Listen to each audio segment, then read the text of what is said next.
Hi everyone, today we'll talk about how to fix or how to solve Snapchat device ban. To know how to fix or how to solve Snapchat device ban, you should just go to settings.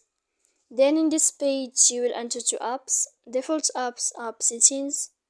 After that in this window here you will enter to this app of Snapchat and you will click. After that in this list of app info you will enter to force stop. Then we click storage. Here in this page you will enter to clear cache, and in the end you can turn off your phone.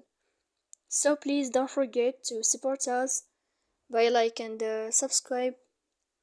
See you next time in another video, and thank you for your attention and your watching. Goodbye.